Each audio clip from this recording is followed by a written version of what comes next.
1억이 있다라면 주식을 전량 다 산다는 전제로 말씀드릴게요. 네네. 기존에는 반도체 50, 성장주 30, 그다음에 선호주 20 이렇게 해서 5, 3, 2로의 투자 접근했습니다. 경향성이 완전히 뒤바뀌고 있거든요. 투자의 관점을 변화시켜야 됩니다. 그러니까 반도체를 30 가져가야 됩니다. 가치주를 30 가져야 돼요. 그러면 가치주 30, 이제 반도체 30 정도 하면은 나머지 한 40% 정도는 단기 매매형 종목으로 접근을 해야 됩니다. 단기 매매요. 그러니까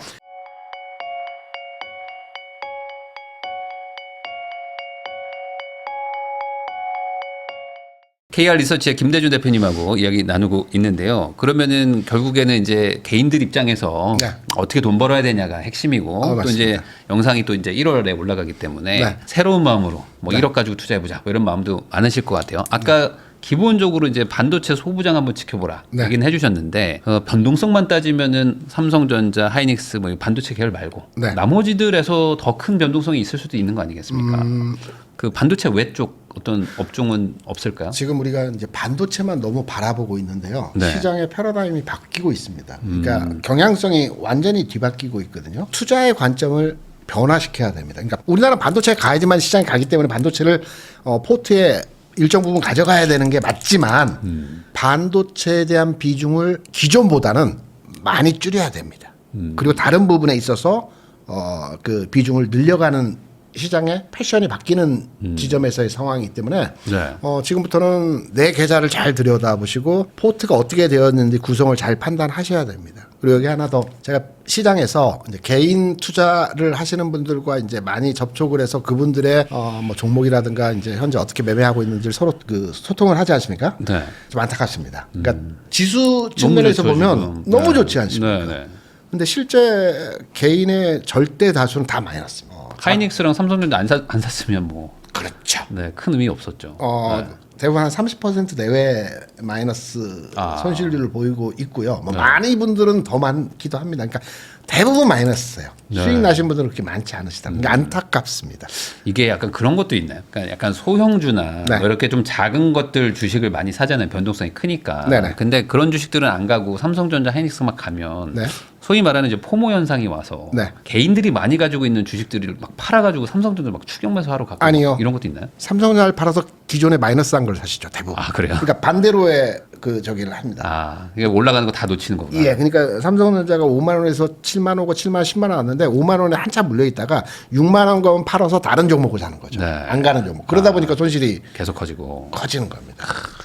참 그러면은 우선은 아직 안 하는 이제 완전 새로 시작하시는 분들 입장에서 얘기를 네네. 하면 삼성전자, 하이닉스는 어느 정도 담아는 놔야 되죠. 예. 그래서 한 몇 프로나 제가 나오나요? 종목을 말씀드리기는 너무 이제 편차가 크기 때문에 이제 업종으로 말씀을 드릴게요. 1억이 있다라면 주식을 전량 다 산다는 전제로 말씀드릴게요. 네네. 반도체를 30 가져가야 됩니다. 반도체는 30 정도. 제가 기존에는 반도체 50이었어요. 네. 그리고 가치주를 30 가져야 돼요. 기존에는 성장주가 30이었어요. 그러니까 기존의 전략부터 말씀드리면 기존에는 반도체 50, 성장주 30, 그다음에 선호주 20 이렇게 해서 5, 3, 2로의 투자 접근이었습니다. 성장주라고 하면 다른 게 아니고 지금 현재 기업의 가치는 별 볼 일 없지만 네. 미래에 굉장한 그 기업이 추구하는 사업에 대해 성공할 경우에 주가의 상승률이 나타날 것이다라고 판단되는 2차전지, 바이오, 로봇, IT 플랫폼이 성장주입니다. 네. 이게 딱 내 업종이에요. 기존의 성장주에 대해 30% 투자했는데 지금은 바뀌었어요. 그러니까 내년도에는 경향을 바꾸셔야 돼요. 반도체 30, 네. 가치주. 그럼 가치주가 뭐냐라고 문의를 주실 거 네. 아닙니까? 우리가 가치주는 꾸준하게 돈 버는 회사입니다. 이게 무슨 말이냐면 가치주의 업종을 말씀드리면 자동차, 철강, 금융, 조선, 방산, 그다음에 석유화, 유통 이게 뭐냐면 생산 설비를 회사 가지고 있죠. 유통 네. 같은 경우 백화점은 회사 건물을 가지고 해요. 네. 생산 설비를 가지고 있으면서 뭔가 물건을 만들어내거나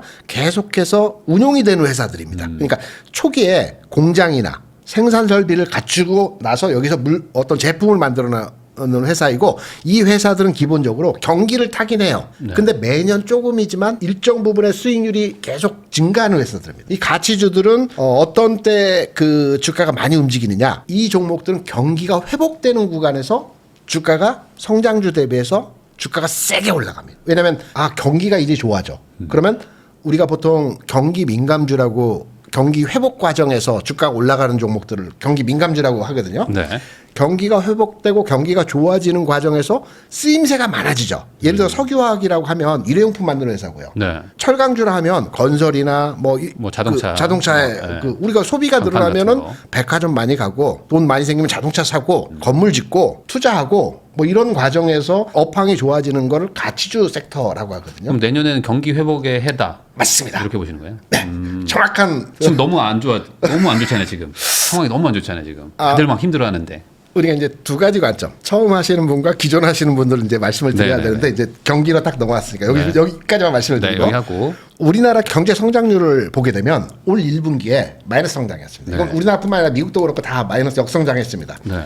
2분기에 0.6% 성장을 했습니다. 3분기에 1.8% 성장을 했어요. 네. 4분기에는 조금 더 성장이 2% 수준까지도 성장을 한다라고 합니다. 그러니까 올해 전체적으로 OECD나 IMF가 1% 성장할 걸로 국내 성장률에 대해서 예상을 했습니다. 한국은행도 네, 마찬가지고. 네. 근데 예상할 때는 1.5나 1.8 정도 올해 성장률을 나타낸다고 해요. 경기는 관성의 법칙이 있거든요. 그러니까 이게 올해 좋았다가 내년에 안 좋고 이런 거 없습니다. 좋아지고 있다. 좋아지는 트렌드로 가게 되면 연속해서 그 경향성이 유지가 됩니다. 네. 그렇기 때문에 내년도 경기는 우리가 시장에서 평가할 때는 올해보다도 더 좋아진다라고 예상을 하거든요.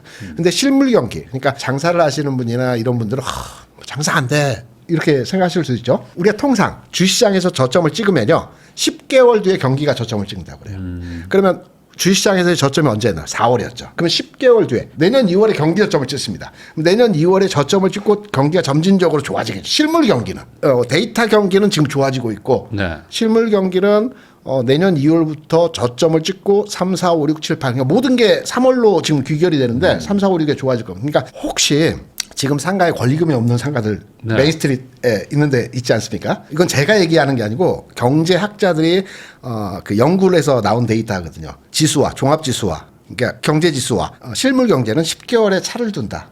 업종과는 6개월 차를 둡니다. 그러니까 네. 삼성전자 업종과 주가는 6개월 차를 두고요. 경기와는 10개월 내지는 12개월을 차를 두기 때문에 내년 2월에는 경기가 저점을 찍을 수 있기 때문에 지금 권리금이 없는 상가의 주요 자리에서는 권리금 없을 때 잡으라 하죠. 사실 기업 실적이 좋아지는 게 네. 실제로 그 임직원들의 경제력이 좋아지는 거랑은 좀 다른 거잖아요. 다르죠. 임금이 올라가야 되는 거니까. 맞습니다. 그런 것들이 아마 한 10개월 정도, 네. 1년 정도는 좀 걸린다. 그럼 내년에는 올해보다는 훨씬 좀 좋아질 거니까 이제 소위 말하는 이제 소비재 물건이나 그렇죠. 뭐 이런 것들이 지금은 이해가 안 돼도 잘 팔릴 것이다. 예, 그래서 다시 처음으로 우리 대표님께서 말씀하신 대로 신규 투자를 하시는 분들은 같이 주로 가라.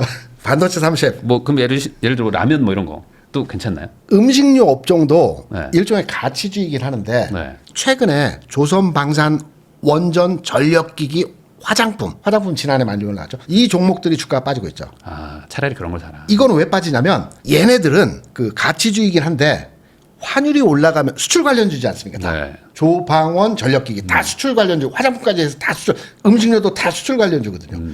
환율이 올라가는 상황에서 수출이 10% 20% 마진율이 늘어났기 때문에 그러네요. 주가 올라간 거거든요. 근데 네. 환율이 제가 전제에서 말씀드린 환율이 빠져야 된다라고 말씀드렸죠. 1440원 이하로 내려가.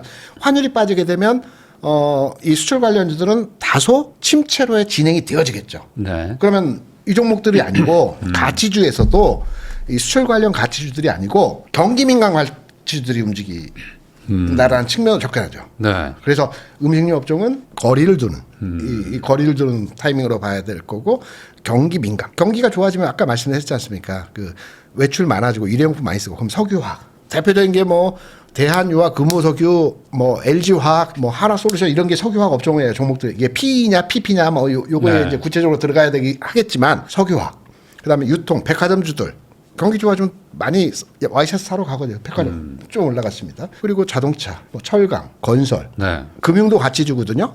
근데 금융은 타이밍상 최근에 밸류 프로그램과 많이 올랐기 때문에 이제 밸류 프로그램에 대한 연동된 흐름이고 이제 조정받아야 되고 뭐 이런 가치주적 측면에서 그다음 섬유 네. 옷도 많이 삽니다. 이런 관점으로 보게 되면 가치주에 대한 경기 민감 요 부분이 내년도에 특화될 가능성이 높다라고 보고 있고요. 우리가 앞선 방송에서 말씀하셨지만 내년도에는 우리나라 경기뿐만 아니고 우리가 아까 경기 성장률에 대한 국내 데이터를 얘기를 했지 않습니까? 네. 근데 국내 성장도 성장이지만 글로벌리 성장에 대한 가능성이 굉장히 크거든요. 아까 중간선거 11월에 있고요. 네. 중국도 양회 이후에 중국 경기 상황에 대해서 굉장히 민감한 상황. 왜냐하면 네. 시진핑 4기거든요. 3기였나 4기였나 그럴 겁니다. 이게 원래는 2번밖에 못 하는데 3, 4기까지 왔습니다. 그러면 중국 국민이라고 하나 요게 이제 경기에 대한 부양 그 의미 부여가 굉장히 커지는 시점입니다. 경기를 무조건 올려야 되니까. 올려야 됩니다. 왜냐하면 중국은 선거를 국민들로부터 하는 게 아니라 양회에서 두 회의에서 하고 나서 이제 이거를 검증받으려면 경기가 좋아져야 돼요. 그러니까 중국도 그렇고 미국도 그렇고 내년 2, 4분기 이후에는 경기에 치중을 할 겁니다. 그럼 첫 번째로 경기의 글로벌 경기를 살리려면 어떤 부분이 개선이 돼야 되냐면 첫 번째 종전이 돼야 되고요. 러시아 우크라이나 종전이 돼야 됩니다. 그리고 두 번째는 미국과 중국이 화해해야 됩니다. 네. 이 두 가지 지점이 아주 큰 빅 이벤트가 내년도에 될 거거든요. 그러면 이 큰 이벤트를 겨냥을 해서 투자 관점으로의 접근도 필요하다. 그러면 전반적으로 이제 가치주, 특히 이제 내수 뭐 관련된 것들도 좀 한번 볼 필요는 있겠네요. 확실히. 꼭 봐야 됩니다. 그러면 이제 구체적으로 그룹사를 제가 선호한다기보다도 가능성이 있는 그룹사를 보게 되면 포스코 그룹 전혀 안 움직였죠. 포스코 그룹이 대표적인 가치주이면서 네. 철강 쪽이니까 내수 경기와 연동이 크게 되어 있는 종목들은 포스코 그룹 봐야 되고요. 그다음에 효성 그룹. 효성 그룹은 이제 뭐 스판텍스라든가 이제 섬유 그러니까 마찬가지로 경기가 좋아짐에 따라서 여러 가지 그 섬유 쪽에 대한 부분도 네. 확장될 수 있고 석유화학 쪽이죠. 효성그룹도 주가 측면에서 여타 다른 섹터들은 움직인 반면에 이쪽은 전혀 움직이지 않았던 부분들이 있기 때문에 두 그룹사를 한번 지켜봐야 되지 않을까 생각합니다. 그러면 이쪽은 이제 실적이 좋아질 거라는 기대감으로 이제 좀 투자를 해놓고, 네. 그다음에 이제 실적이 이제 진짜 좋아지기 시작하면은 그때쯤에는 뭐 또 좀 나와야 되고 이런 건가요? 모든 주식은요 실적이 막 좋아지고 있는 가운데 주가가 움직이지 않아요. 그러니까 먼저. 실적이 안 좋았다가 좋아지는 과정으로 턴어라운드 할 때 주가 좋아져요. 네. 이게 대부분 다 그렇습니다. 그리고 그 실적이 나오면 팍 튀잖아요. 팍 튀어요. 그러니까 무슨 말이냐면 제가 앞서 말해서 석유화학이라든가 철강이라든가 이게 다 실적이 안 좋아요 현재. 뭐 적자 나고 뭐 네, 뭐 난리죠. 뭐. 안 좋습니다. 네. 근데 이게 턴어라운드 하는 지점에서 주가가 상승한다. 그렇죠. 삼성전자도 마찬가지. 반도체가 적자에서 흑자로 돌아서는 5월부터 주가가 움직였거든요. 네. 그러니까 항상 실적이 막 좋아지고 있는 국면에서는 주가가 좀 무딥니다. 이 턴어라운드, 턴오버하는 과정에서 주가가 올라가기 때문에 지금 말씀드렸던 대부분의 가치주가 실적이 안 좋아요. 네. 네, 경기 민감 호전도의 흐름을 타고 내년도엔 좋아지고 일부 뉴스들을 아마 검색을 해보시면 석유화학이 흑자로 돌아섰다는 얘기들이 나왔어요. 그러니까 경기 민감주들이 일부 흑자로 돌아서고 있는 기업들이 하나, 둘, 셋 이렇게 나오고 있어요. 그러니까 내년도에 경기가 더 좋아진다는 거죠, 올해보다. 그러니까. 그렇게 한번 좀 보면 좋겠다라고 이제 얘기를 해주셨고, 그러면 이제 반도체는 아까 30 정도로 좀 줄이라고 네. 하셨잖아요. 근데 어차피 뭐 새로 시작하시는 거니까, 그러면 반도체 자체는 뭐 그래도 안 들고 갈 수는 없다, 이렇게 보시는 거죠. 우리나라 시장에서는 반도체를 빼고는 얘기할 게 없습니다. 이게 30이냐 50이냐 이 차이점인 거지 네. 30 이하는 없습니다. 그럼 여기는 어차피 뭐 코스피 뭐 4천에서 5천 뭐 6천 가려면 여기가 안 올라가면 갈 수가 없잖아요. 좀 전에 말씀드렸다시피 시가총액의 25%에서 30%가 그러니까요. 반도체거든. 우리나라 전체 반도체가 120개 기업이 있는데 네. 뭐 두 기업이 25%니까요. 그러니까 반도체를 안 가지고서 지수가 올라간다라는 얘기는 이건 어폐가 있는 거죠. 네. 그러니까 반도체는 30이냐 50이냐 이 차이일 뿐이지 네. 무조건 포트에 담아야 돼요. 그러면 가치주 30, 이제 반도체 30 정도 하면은 나머지 한 40% 정도는 단기 매매형 종목으로 접근을 해야 됩니다. 단기 매매요. 그러니까 이전까지는 제가 반도체 50, 성장주 30, 선호주라고 했습니다. 네. 선호주랑 하는 건 개인차 별로의 접근도가 다르겠죠. 근데 단기 매매라는 게 뭐냐면 시장이 올해 정말 안 움직였던 섹터와 개별 종목 소형주들 이쪽은 안 움직였어요. 네. 그러니까 소형주라고 보통 얘기를 하죠. 개별주라고도 얘기하고 네. 이쪽은 철저하게 배제된 상태에서 시장에서 최근까지 움직임을 보여줬는데 이게 움직인다는 거죠. 이거는 사서 바이앤홀딩 전략이 아니고 사서 일정 수익이 나오면 매도, 사서 일정 수익이 나오면 매도. 이 관점으로 접근해야 되기 때문에 그 선호주 차원에서 개별 종목으로 한 40% 정도는 운용해야 된다. 왜냐하면 올해는 이러한 종목들의 주가 움직임이 굉장히 발빠르게 움직이기 때문에 비중을 좀 줘도 된다라는 측면입니다. 왜 그쪽이 올해는 안 가는데 내년에 간다고 보시는 거예요? 개인들이 매매에 들어오기 때문에. 개인들이? 그러니까 앞서서 말씀드렸지만 올해 개인이 시장에서 철저히 배제된 게 뭐냐면 올라올 때마다 팔았어요. 네. 올라올 때 팔았다는 얘기는 뭐냐면 올라가는 종목에 대해서 매도를 했다는 겁니다. 그렇죠. 올라가는 종목은 삼성전자와 반도체였어요. 네. 다 팔았다는 거예요. 네. 그럼 내년도에 지금 고객 네트워크는 80조가 넘어요. 그리고 개인들은 이미 올해 엄청나게 주식 매도를 통한 잉여 자금이 있습니다. 네. 이거를 통해서 시장에 내년부터는 적극적으로 들어올 겁니다. 안정화된 상황이. 그러면 개인들은 삼성 하이닉스 사긴 하지만 대부분은 좀 그러니까 본인이 평소에 많이 운용했던 많이 봤던 이 개별주 중심의 운용 전략으로 접근을 하거든요. 기존까지는 2차 전지라든가 로봇이라든가 바이오라든가 내에서 올해 뭐 11월 12월에 좀 움직였어요. 네. 근데 이 종목만으로만의 주가 움직임이 마무리되기보다는 이제 확장될 겁니다. 개인들이 요것도 움직일 것 같아. 요것도 움직일 것 같아. 이러면서 개별주들이 많이 활개치듯이 움직일 겁니다. 그러면 개별 종목들의 어떤 뭐 호재나 뭐 이런 것들에 네. 따라서 네, 이건 어떤 섹터라기보다는 그렇죠. 재료 가치를 가지고 있는 개별 종목성 종목들이죠. 이 종목들은 이제 단기 매매 성향에서의 접근인데 이쪽에서 움직임이 워낙 클 것으로 예상되기 때문에 한 40% 정도는 단기 매매형으로 가져가자. 그 배당 분리과세 때문에 네. 내년에 배당주 좋아질 것이다 이런 내용들도 있거든요. 뭐 배당을 많이 주는 회사 뭐 이런 것들은 아직은 좀 아닌가요? 아니요. 그러니까 배당주라는 테마로 한번 묶어보면 그런 쪽은 어떤가요? 원래는 한 4, 5년 전, 뭐 2, 3년 전만 해도 또 오늘 주식을 원래는 많이 샀습니다. 네. 왜냐하면 D+2일 결제니까 네. 오늘까지 사야지만이 말일날 주식이 있는 거고 그래야 배당을 받을 수 있는 거거든요. 네. 근데 이제 배당 정책이 조금 변하지 않았습니까? 그러니까 금융주와 자동차와 몇몇의 배당을 많이 주는 회사들은 3월로 옮겼어요. 12월 결산에서 네. 3월 결산으로 옮겼습니다. 그러니까 올해는 배당에 대한 투자 관점으로 접근할 때는 지금은 아니고 3월 그쯤에. 말쯤에 가서 그때 투자 관점으로 접근을 해야 되겠죠. 배당은 확실히 높을 겁니다. 네. 기업 가치에 대한 부분들이 개선이 되고 있기 때문에 그래서 배당주 투자에 대한 접근도 도 가능하다라고 보고 있는데요. 4%, 5%, 15.4% 세금 떼고 나서 만족할 만한 수익률이 나올지는 모르겠습니다. 그러니까 그것도 그냥 개별 재료로 보면 될까요? 그냥 그런 것도. 그러니까 회사들별로 따로따로. 아니면 굳이 배당주를 관심 있게 볼 필요는 없다. 뭐 이렇게 봐야 되나요? 그래요. 주식은 상대적으로. 주식은 리스크를 걸고 수익률을 도모하고자 하는 상품이지 않습니까? 네. 그런데 안전을 따진다라면 최근에 저축은행에서 나온 4% 이상의 적금들도 많이 있거든요. 오히려 그쪽에 투자하는 게 낫겠죠. 아니 그 상법 개정 때문에 아예 그냥 주가가 재평가될 것이다. 완전히 그냥 쫙 올라올 것이다. 뭐 이런 얘기들도 있잖아요. 밸류업 프로그램이 2024년 1월에 우리나라가 시작을 했거든요. 네. 그 과정 내에 상법 개정이 있는 거거든요. 네. 그러니까 기업 가치에 대한 재평가를 통한 이 과정 내에 상법 개정이 있는 건데 이 상법 개정에 대한 영향력은 금융주와 지주사에 대해서 영향도를 충분히 줬어요. 왜냐하면 상법 개정의 주요 내용은 대주주 지분에 대한 완화된 그다음 PBR 네. 이거지 배당에 대해서는 좀 약하거든요. 그러니까 PBR을 맞춰라. 그래서 가장 저평가 0.2, 0.3에 있던 금융주들이 0.89까지 올라왔고요. 네. 그다음에 지주사들은 배당 정책 많이 써라. 그리고 유보한 것들 다 소각해라. 네. 이 내용으로 지주사가 많이 올라왔지 않습니까?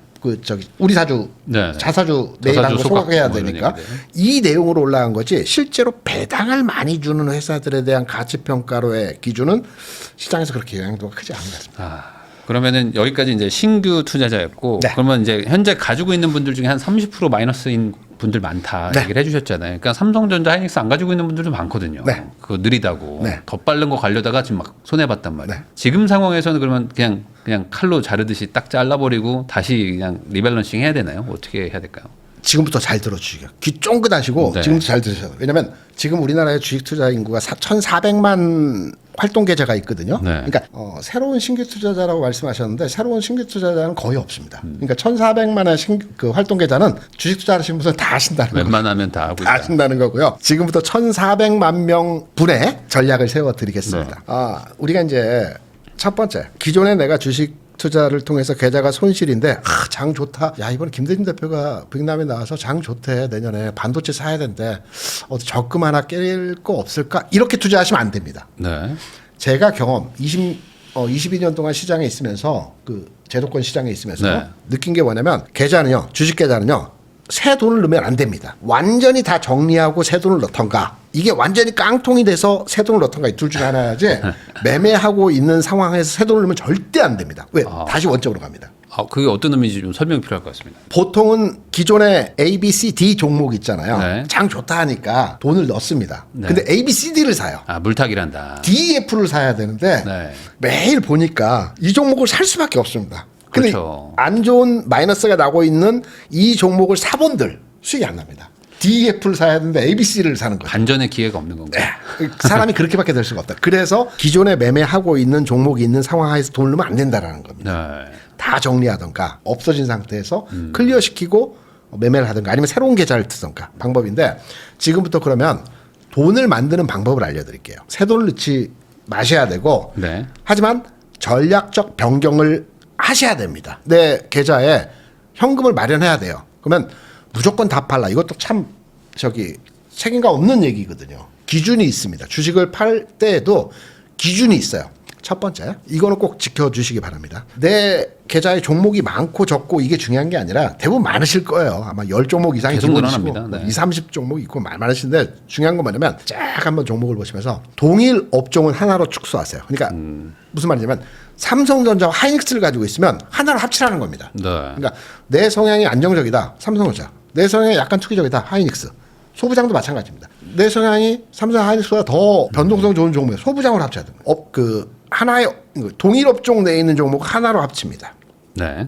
첫 번째. 그러면 정리된 종목에 대해서 삼성 하이닉스면, 하이닉스 팔았으면 하이닉스에 자금이 생기죠. 두 번째, 내 종목을 쭉 판단해서 비중이 작은 종목을 정리하세요. 무슨 말이냐면, 주식은 통상 한 서너 종목, 한 종목에 대해서 20% 이상의 투자를 하는 게 맞거든요. 근데 네. 누가 좋다 해서 방송에서 2%, 3%, 5% 비중으로 가지고 있는 종목들이 있어요. 조금 사고 네. 있는 거. 이거는 5%짜리 상한가 쳐봐야 전체 자산 한 1% 수준에서의 그 수익률 또는 데미지밖에, 한가 말해도 데미지밖에 있으나 없으나 별 차이가 없어요. 그러니까 5% 미만 종목은 다 정리하세요. 그냥 이건 가격 볼 필요 없이 정리하면, 왜? 내 수익률이 절대 안 그러니까 되니까. 별 영향력 없습니다. 비중 작은 종목 네. 5% 미만이라고 제가 딱 정해드릴게요. 딱 봐서 비중은 딱 보시면 아시지 않겠습니까? 5% 미만 정리하세요. 현금이 또 생기죠. 네. 세 번째는 이제 좀 찾아보셔야 되는데, 시총이 작은 종목 하위부터 정리하세요. 그러니까 무슨 말이냐면, 시가총액이라고 제가 앞서서 우리나라 10개 종목 뭐 이렇게 말씀드렸잖아요. 이게 저 판단으로는 시가총액, HTS 보면 시가총액 순위가 쭉 나옵니다. 네. 한 우리나라 전체 종목이 2,700개 종목이고요. 우선주, 뭐 관리 종목, 거래 정지 빼게 되면 한 2,400개 종목이 됩니다. 네. 여기서 한 500개 이상 외에 있는 종목들, 이건 시가총액 작은 건 뭐 2천억, 1,000억, 500억짜리 종목이거든요. 시가총액 작은 순으로 정리해 주시기 바랍니다. 그러니까 시총 큰 거 한 상위 한 25%, 뭐 30% 정도만 투자를 해라. 그렇죠. 웬만하면. 500개 종목만으로 투자해도 충분합니다. 2,400개 종목에서. 네. 그리고 주로 500개 종목이 움직이는 거지. 왜 그걸 얘기를 해주시는 거예요? 왜냐면 작은 애들은 또 몇 배가 올라간다 이런 것들을 또 믿잖아요, 또 사람들이. 그러기도 합니다. 근데 변동성이, 예. 굉장히 확률적으로 낮은 확률이죠. 주식은 좋은 회사가 더 잘 된다. 그 관점보다도요, 주식 투자는 50% 이상이 돼야 투자를 해야 되거든요. 확률이 높아야 되는데, 낮은 종목들이 몇 배 막 템버거 나오기도 가끔 있어요. 근데 그거는 확률이 굉장히 낮은, 그러니까 그 종목만 봐서 괜히 커 보이는 거지. 네. 그 종목이 그렇게 올라갈 확률은 1000개 중에 한두 개 그걸 맞출 종목이고요. 확률이 너무 낮다. 낮죠. 500개 종목은 올라갈 종목이 훨씬 높습니다. 네. 그래서 시가총액이 낮은 종목들은 정리해 가시는 게 맞고요. 그렇게 되면 일정 부분이 현금이 생길 겁니다. 네. 동일 업종에서 정리, 시가총액이 작은 종목들 정리, 그다음에 비중 작은 종목 정리하면 대부분 이렇게 정리를 하다 보면 현금이 한 30% 이상 생기세요. 대부분 다 동일합니다. 이거는. 네. 종목 수도 아마 10개 내로 확 줄 겁니다. 그러면 나머지 현금 가지고 제가 말씀드렸죠. 반도체, 가치주, 그다음에 개별 종목인데, 네. 이제 반도체와 가치주를, 반도체는 있어. 그럼 30%까지 나머지 현금으로 채우시면 되고, 가치주가 없어. 그러면 나머지 그 현금 만든 30%로 가치주를 사시면 됩니다. 그거 살 때는 꼭 시총 큰 걸로. 크다라기보다는 시가총액 500등 수준이면 큰 것도 아니. 그러니까 제가 그것도 아니에요. 시가총액 10위가 지금 그 아마 하나 에어로스페이스일 겁니다. 네. 이게 1% 내외가 되는데 500등이면요 시가총액으로 1조가 좀 안 될 겁니다. 충분히 운용할 수 있어요. 그 말은 역설적으로 개인 투자자들은 너무 작은 거라는 건가요? 너무 작은 종목. 그러니까 막 500억, 1000억, 네, 1500억 시장에서 소외되는 종목도 많은데 그런 종목은 가면 말씀하셨던 대로 뭐 몇 배도 아주 가지만. 세게 가는 경우들도 간혹 있지만 안 가면 2년, 3년, 5년 동안 안 가는 경우가 많습니다. 그러니까 시장의 중심, 메인스트립에 네. 있는 종목 위주로 운영을 하시는 게 맞지 작은 종목에 어떤 가능성을 보고 투자하는 거는 주식 투자 관점으로 올 때 좀 맞지 않다라고 저희 생각합니다. 부동산도 마찬가지거든요. 뭐 그렇습니다. 동네 대장들이 올라가지. 막 동네에 진짜 막 이렇게 막 작은 애들은 뭐 물론 한번 뭐 이렇게 재개발 된다고 해서 빵 터질 때도 있지만 그렇겠죠. 보통은 가만히 있거든요. 네. 그러니까 어느 정도 시장에서 인정해주는 정도의 회사들로 좀 정리를 해라. 네. 그렇게 해가지고 반도체 30, 가치주 30, 그다음에 나머지는 뭐 개별 주식들로 네. 이렇게 세팅을 해놓으면은 그래도 내년에는 좀 괜찮을 것이다. 네. 그러면 그렇게 해놓고 네. 또 팔아야 되는 그 손절 타이밍 같은 것들도 있지 않겠습니까? 항상 손절을 못 해가지고 파란색으로 가잖아요. 주식을 잘하는 게 1번이고요. 네. 매도를 잘하는 게 2번이고 기다려서 끝까지 먹는 게 3번이라고 해요. 근데 3번의 투자를 우리가 지향하는 거거든요. 우리가 이제 보통 원론적으로 얘기해서 손절을 5%로 지켜라고 하는데 그건 책에 나와 있는 얘기고요. 쉽진 않죠.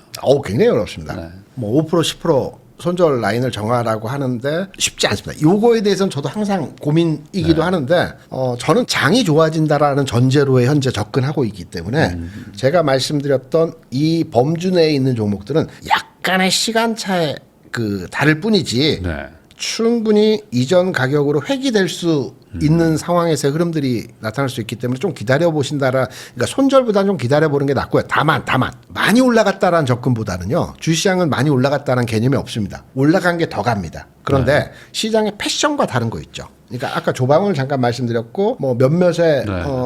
최근 내에서 움직였다가 쉬는 과정들 뭐 이런 롤링 과정에서 흐름들이 진행되는 형태들이 많이 나타나요. 그러면 이걸 손절 범위, 손절 포인트, 퍼센테이지로 정해서 접근하기에는 좀 어렵습니다. 그러면 제가 딱 화두를 내년도는 경기가 좋아질 것이다라는 화두로의 접근도를 드렸지 않습니까? 그러면 경기 비민감주들은 좀 정리를 해 나가시는, 많이 올라간 종목 중에서 경기 비민감주는 정리를 하시는 게 낫지 않겠나 이렇게 생각을 합니다. 좀 이게 너무 애둘러서 말씀드린 것 같긴 한데 이게 종목별로의 판단을 해야 되는 부분이 있고요. 그리고 제가 조금 조심스러운 게 뭐냐면 내가 가진 종목에 대해서 부정적으로 의견을 내는 거에 대해서 또 굉장히 그럴 수 있죠. 하시는 부분들이 있어가지고 약간 애둘러서 말씀을 드린 부분이죠. 그러면은 만약에 뭔가 괜찮다고 생각해서 샀어요. 네. 근데 얘가 이제 가격이 더 빠지면 할인 매수의 기회다라고 말하는 경우도 많잖아요.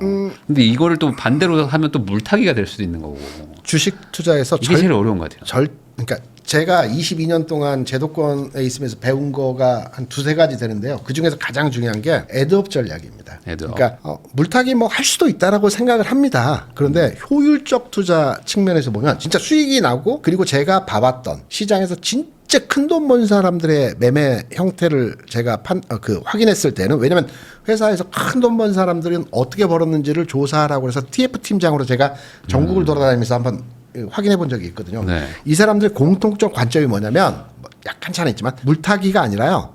애드업, 그러니까 불타기라고 보통 얘기하죠. 불타기랍니까? 그러니까 10,000원에 주식을 좀 샀어요.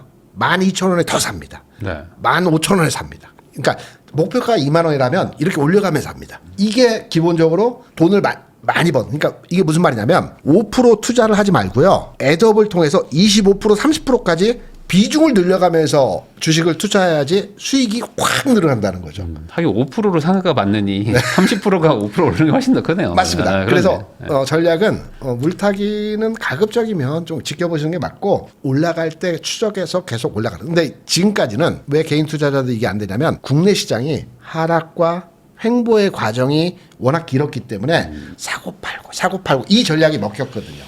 근데 최근 장 경험해 보셨지만 알지만 삼성전자 사고 팔고 해서 수익 낼 수 없었습니다. 계속 애드업을 해간 투자자만이 돈을 버는 거였어요. 네. 나머지 종목들도 마찬가지입니다. 그러네요. 시장의 분위기가 바뀌었습니다. 기존에는 사고 팔고 해서 운용한다라고 한다면 앞으로는 올라가는 단가마다 증가시켜야 됩니다. 시장에 제가 5,000포인트 얘기 많이 말씀드렸죠. 기준점이 가는 5,000포인트. 그러면 장 올라간다는데 왜 사고 팔고 합니까? 더 사야죠. 그러니까 올라가는 종목을 내가 잘 골랐는데 네. 걔를 미리 손절한 거일 수도 있겠네. 거꾸로 생각하면. 맞습니다. 네. 그런 방향으로 오히려 불타기를 좀 하라. 네. 근데 불타기도 두 종류가 있잖아요. 그냥 쭉 가다가 살까 하다 갑자기 치고 올라가면 한 7% 올라가면 갑자기 따라 사는 사람 있고 올라가다가 좀 꺾이면 조정받을 때 사는 사람. 통상 조정 받을 때 사라고 그때 사야겠죠. 말씀들을 많이 하시는데 이것도 이제 대형주하고 소형주가 달라져요. 네. 소형주는 딱 올라갈 때 첫날 사버려야 됩니다. 바로. 네, 대형주는요 항상 계단식 상승입니다. 한 단계 상승하고 옆으로 눕습니다. 또 한 단계 상승하고 옆으로 누워요. 대형주는. 그러니까 대형주는 삼성전자가 4%가 올랐네? 이때 따라잡는 것보다 2, 3일차 시간차를 두면 장중 내지는 흔들림의 과정이 나타나. 이때 왜 빠질 땐 또 안 보시거든요. 맞아요. 이때 삽니다. 그리고 기다립니다. 대형주는 이 관점. 그런 식으로 애드업을 해라. 네, 소형주는 올라간다 싶으면 따라잡아야 됩니다. 그러면 그냥 이게 마지막 질문인데 네. 이 시청하시는 분들도 초보자 분들도 많으니까 네. 기본적으로 소형주가 훨씬 어려운 거죠. 너무 어렵죠. 그렇죠.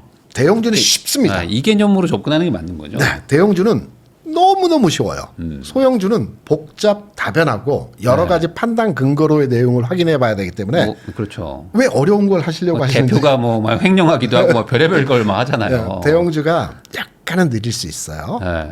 우리가 우보천리라고도 하는데 약간은 느릴 수 있는데 멀리 가려면 천천히 가라는 얘기도 있다시피 수익률을 만들어가는 측면은 좀 대형주가 낫지 않을까라고 생각합니다. 작은 돈을 크게 벌리려고 하지 마시고 네. 그냥 목돈을 이제 꾸준히 넣어가지고 애드업 전략으로 한번 큰 돈 만들어 보는다 이렇게 생각하시는 것도 좋을 것 같습니다. 지금까지 김대준 대표님 모시고 최근 주식시장에 대해서 그리고 투자 전략에 대해서 이야기 나눠봤습니다. 이 내용 잘 참고하셔가지고 좋은 선택하시길 바라면서 저도 대표님하고 인사 나누겠습니다. 오늘 나와주셔서 감사드립니다. 네, 고맙습니다.